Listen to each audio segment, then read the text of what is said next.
So in the United States, there was a group called Wait Until 8th, which came up with a great way to break the collective action problem, which is in second grade, we try to get a bunch of parents to sign a pledge that they're not going to give their kid a smartphone until 8th grade. And then if you get a certain number in this school, this grade, then the pledge takes effect and the 10 of you or 20 of you are going to stick to it. So there was already dozens of groups like that around the world. In the UK, there was Smartphone Free Childhood. A couple of mothers put up a WhatsApp post saying, hey, anyone want to join us and not giving our kids smartphones? And they got thousands of people joining within a day or two. So mothers of the world were ready. Then my book comes out in March. And as far as I can tell, every book group, every mother's group that reads books, every book group, every teachers, everyone who deals with kids was talking about the book, reading the book, buying the book. And the book, I wrote the book to catalyze collective action, but I had no idea how quickly it would happen. This just blew me away because the world was ready. And I finally realized afterwards, part of why the world was so ready is that we were beginning to see this in 2019. Jean Twenge and I were writing about this. People were talking about this. Mothers Group were forming in 2019. And then COVID comes in. What happens? What kids needed in 2019 was a lot less screen time, a lot more outdoor time. What did they get? The opposite. Oh, you can't go outdoors. Oh, you'll catch COVID. In New York City, they closed the playgrounds. They closed the tennis courts. So kids had to just sit inside all the time. And so it was only as COVID was clearing, we could see the wreckage because mental health was getting worse and worse and worse. And we hit COVID and it gets worse and worse even faster. And people thought it was from COVID. But by 2023, 2024, when my book comes out, people can see this isn't COVID. This is something else.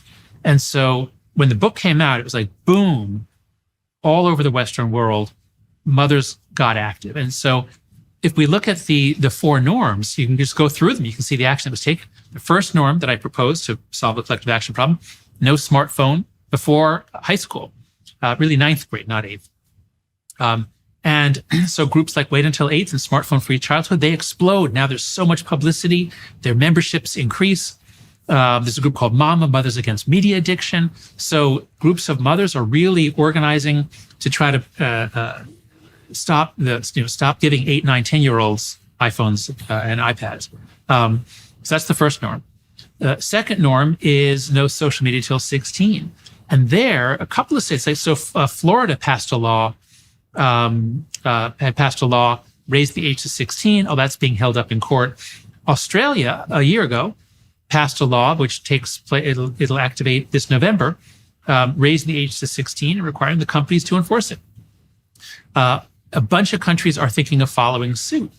So I think within 2 years, I think we're going to see an emerging global norm that social media, which means talking intimately with anonymous strangers, some of whom are men who want sex or money from children, this is just not going to seem okay. It's going to be like kids smoking or gambling. So I think we are going to see a global change on that social media should have a minimum age of 16. As a spouse, a parent, or a leader, people count on you. But if you're constantly tired, unfocused, and just not feeling like yourself, how can you show up the way they need you to? That's where Merrick Health comes in. Merrick is a premier health optimization platform that uses comprehensive lab work, not guesswork, to uncover what's really going on in your body. Hormones, thyroid inflammation, nutrient levels, the markers that matter. Their expert clinical teams build a personalized, research-backed plan just for you, whether it's lifestyle changes, supplements, or prescription treatments. When you know what's going on inside, you can leave with clarity, show up with energy, and stay sharp for your family, your team, and yourself. Head over to merrickhealth.com and use code Peterson for 10% off to join their guided optimization program with your personal medical team. That's merrickhealth.com, code Peterson. Stop guessing, start leading, and start with Merrick Health. Can I ask you some questions about that? Okay. Well, I'm thinking about this practically, let's say, and then also the potential downside. I'm very skeptical about the utility of digital ID. I've watched with horror what's happened in China, where they built Skynet, literally, the engineers. That's actually what they called it, which is beyond comprehension. Oh my God. Yes, and they said they actually called it Skynet. And when they were asked about the movie, they said, we're building the good Skynet, which is exactly what it's beyond, it's just beyond comprehension. 700 million closed circuit TVs, complete with gate analysis. Like it's so age verification. I understand your point. And the same, Layla Mickelwait has been trying to do the same thing, for example, with Pornhub. And she's like the world's worst enemy of Pornhub. She's really quite something, and more power to her. And there is a problem with online anonymity and the escape of the psychopaths from reputation. But the question is, how in the world do you verify people's age, for example, or their identification without falling prey to this totalitarian horror show? So two things that people seem to misunderstand about this. One is that they assume that age verification means you give Meta or TikTok, you give them your government ID. That's what people assume it is. It's not. That's one way to do it. But the Australia law was written specifically, it specifically says that the companies have to figure out a way to do this, and they can't offer just a government ID. That is, if they want to collect driver's licenses or passports or whatever, that can be one option, but they have to offer others. What I'm envisioning is, let's take you want to open an account on Instagram. So you already go there, you put information, you already have to put in your birthday. It's going to kick you over to a page that says, here are 5 ways to establish your age. And one could be you show us your driver's license. Liquor stores do that online. There are lots of banks have know your customer. So there are a lot of industries that already verify age and identity. So it's not as though this is some new thing that hasn't been done. It's being done every day by all kinds of businesses. Secondly, what I'm envisioning is, let's say the law might mandate you have to offer 4 different ways or 6 different ways. Most of those are not going to be Meta. They're going to be, you kick it over to another company that specializes in this.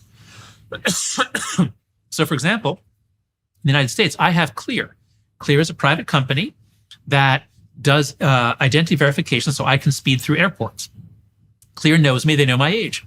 So if I want to go to some platform and open an account, all I'd have to do is, Clear would be one of the 5 options. I say Clear, boom, I verify, I'm done, I'm in.